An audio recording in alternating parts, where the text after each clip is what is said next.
I was in isolation. I don't know why. And then they moved an older guy in next to me. And when he coughed, all the blood stuck to the ceiling.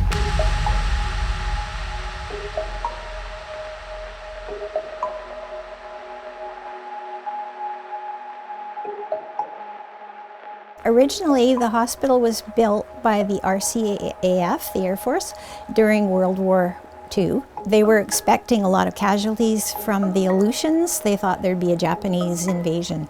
They had built this quite big hospital along with staff residences and everything. When the war was over, TB was quite a major problem, especially in the remote areas where they maybe didn't get much medical or health care. There was a move to build some kind of hospital for First Nations people. Because of the way the health system worked, and actually still does, there's two parallel systems, one for non-Native people and one for First Nations people. They realized that Miller Bay was open and there. It had everything, basically, all the basic structures that they needed. It lacked a lot too, but it was there. So they spent about a year getting it ready, and then they opened it in September of 1946. There was all the buildings, the residences, and then individual houses that they used for like families of some of the staff. The hospital itself had several different wings. It was like a long structure with wings coming out the sides.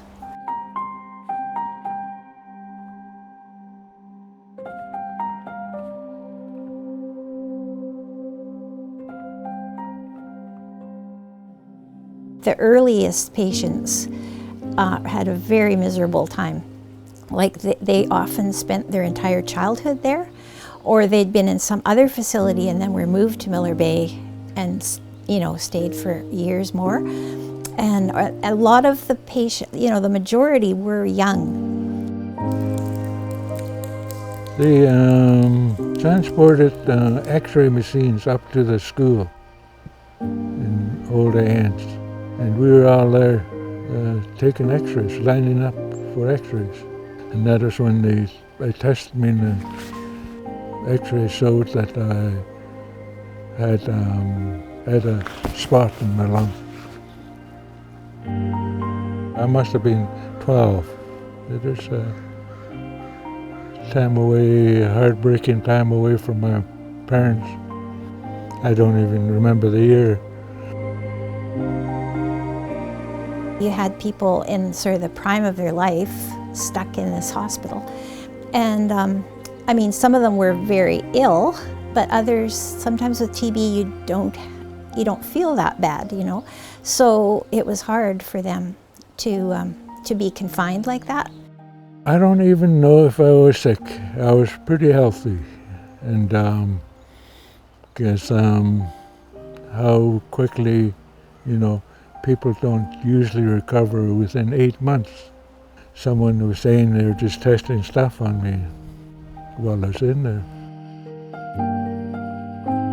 It was scary, and I was always looking forward to therapy. We used to make handbags and belts and knife sheaths, and we used to make 2 or 3 extras so they could sell them and get more supplies back. Right away, they instituted a lot of occupational therapy to keep people busy, and they had like a little shop where they could sell things that people made. The other thing was, because they came from all different places, they spoke different languages, and they had different cultural practices, and in some ways, I've heard from some people this was good. They met all these other people and learned different things. For others, it was very lonely.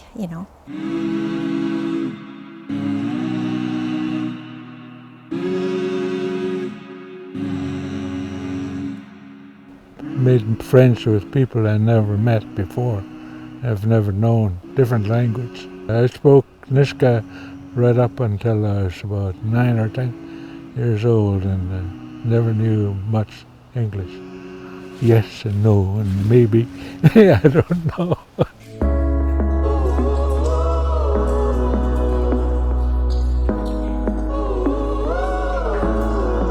They started doing a lot of really painful procedures, like collapsing a lung. The idea was that would give rest to the lung and then let it heal. But the procedure itself was really painful, and it had to be repeated over and over, like every few weeks.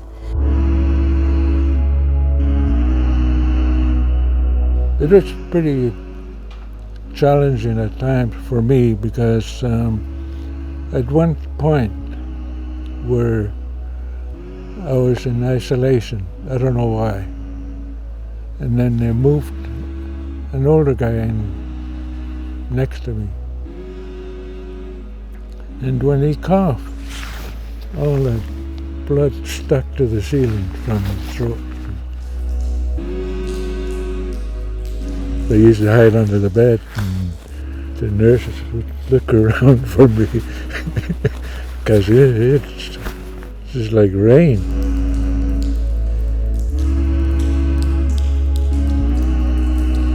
It had turned into an extended care unit, and so they had a very few people that were, that needed custodial sort of care, and at least that's what they would have done at that time. And eventually they were transferred to other places. 71, I think, was when it officially closed. It was used in several different ways over the next few decades, and it was a fish farm for a while. It was a residence for people working on the pulp mill when it was being built. There was a petting zoo, I think, for a while. And then eventually there was a fire, and they had removed some of the buildings already, but then this fire kind of ended it.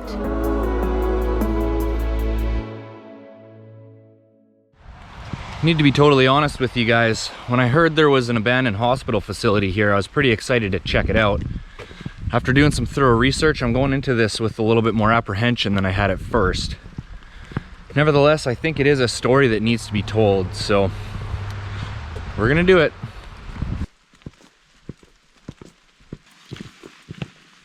We're almost there. You can see the smokestack in the background there. This area here is very overgrown, but it's all flat.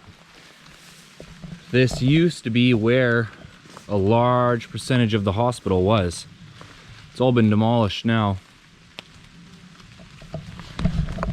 Unfortunately, there's very little left of what used to be quite a large facility. But we'll go check out what's left here.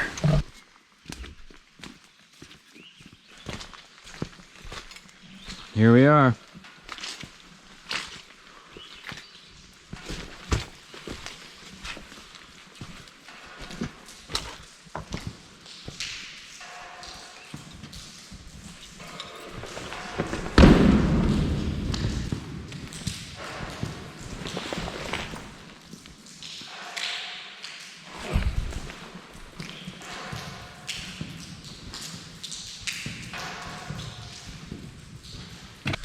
Just empty.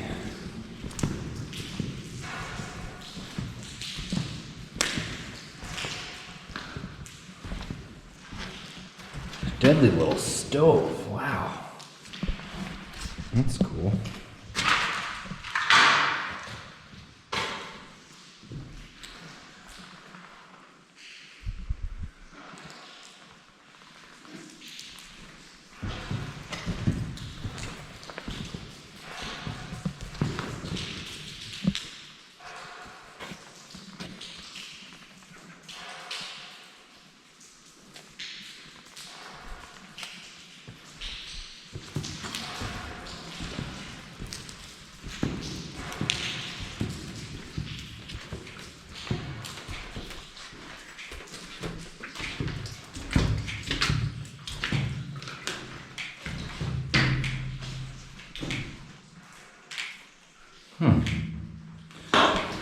I wonder if this was for hanging things.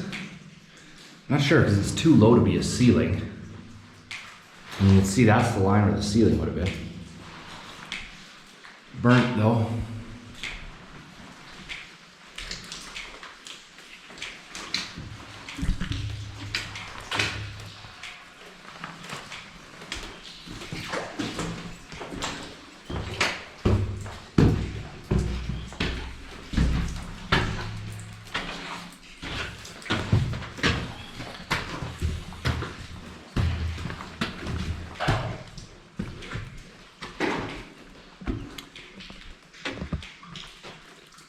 The amount of calcium or whatever it is building up on this place is crazy. See that in a lot of abandoned buildings. You guys are probably gonna jump in the comments and tell me it was asbestos and I was just poking it.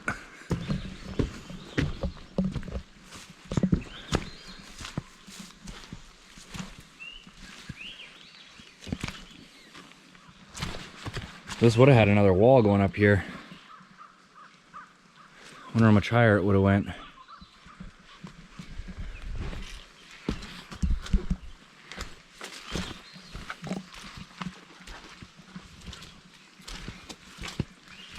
That's it, huh?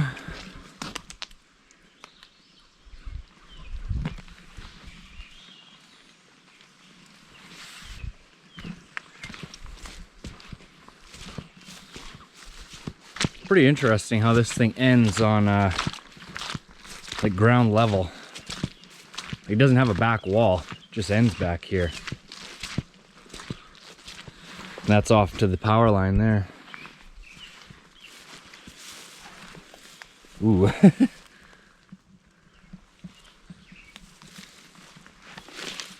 don't know what's under here.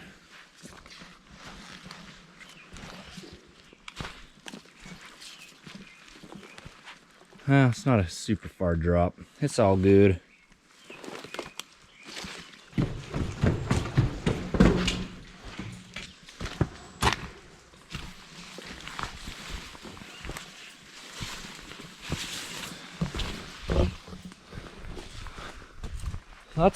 That's actually all that's really left of this place.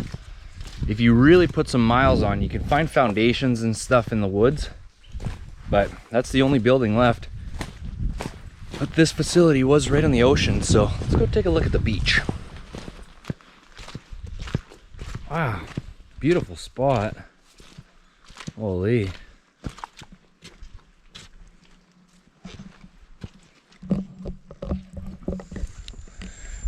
When I was interviewing David, he was telling me that he used to enjoy going on hikes here and berry picking and walking on the beach. I asked him if he'd ever go back, and he says he's wanted to go back and see this place for years and come see the beach again, because he hasn't been back since he left as a child. So David, there's your beach.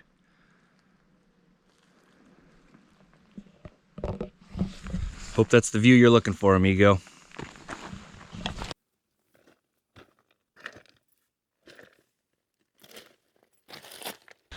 I was planning on ending this video with another episode of the Moho Cooking Show with some fun stuff, but this location, I don't know, I just don't really feel like ending it on a fun note. So I'm gonna stop the video here, but I hope you guys enjoyed it still, and I hope you learned something.